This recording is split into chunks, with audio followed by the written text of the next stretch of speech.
Hello and welcome to Model Train Fun. Today we're going to look at completing the consist for the Soil Excavation Stuttgart 21 container freight train. Remember from the video where I unboxed the freight cars that I really wanted some container cars, but then I ended up with these instead. It turned out there's a cool story behind it. It was actually used for the S21 or Stuttgart 21 project. So then I was kind of like, then I would like to have an entire consist of this, so I could run that on my layout.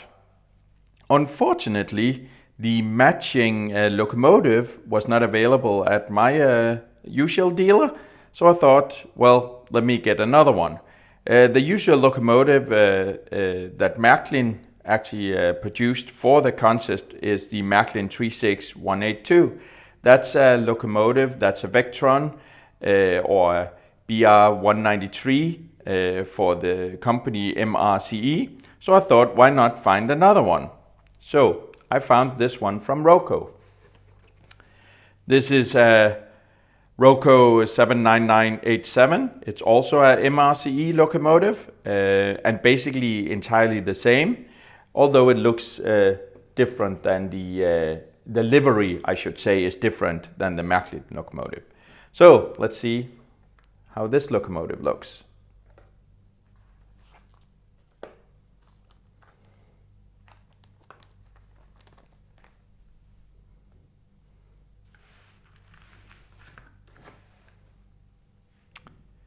So the Märklin MRCE locomotive for the soil excavation set is basically a boring black one. So I thought I would try something more interesting. So I found this one here.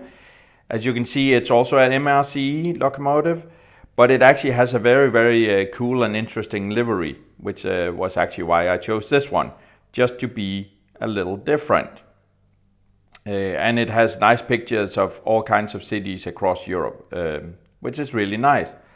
However, what I didn't know at the time I ordered it was that this is actually a very special locomotive. You see it says Transpetrol on top. So I researched the history of this particular locomotive, and it actually turns out it's a MRCE locomotive, and it's leased out by MRCE to Transpetrol. Transpetrol is actually a Slovakian oil transportation or crude oil transportation and storage company, and they actually leased this one from MRCE to use in Germany, in Hamburg, I believe. So the locomotive is not perfect. There's two ways you can look at this. Well, in model railroading, you never have anything that's perfect. You always have to make compromises. The other way you can look at it is, well, it's my model railroad and my model layout, so I can do whatever I feel like. And I think this is a nice looking locomotive. So let's use this one. The other thing I wanted to do was to extend the consist. What I often end up doing is actually just buying more of the same. However, Märklin also owns another company which is Trix, which is actually for DC. What you can often find is that the same models you have in Märklin, they may actually also exist as Trix, and that is actually the case here. So in this case, I got two other boxes. And as you can see, they're the same. They're from Trix. They're 24136, and the other one is 24138. And the only difference really there is between the Märklin models and the Trix models is that they always put different prototype IDs, which means that it's not the same freight car if it matters to you, and you can extend with that. And they have DC wheels. Why do I choose to do it like this? One thing I always think about is if I buy from other brands, sometimes I would buy container cars from Roco or try and mix them with Märklin or something like that.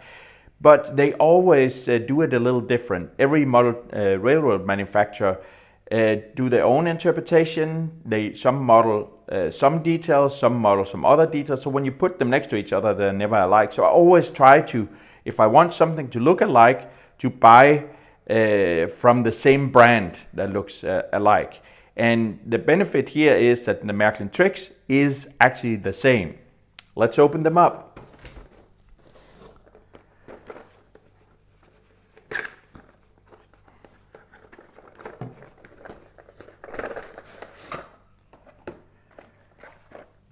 So as you can see, exactly the same as the Märklin ones.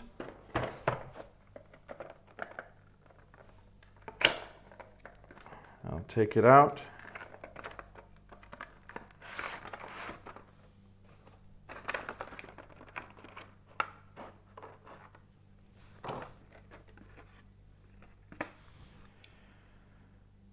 So you see the same styles, the same container, so everything matches together.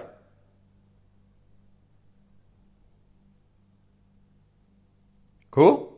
Nice? Let's put it on the track.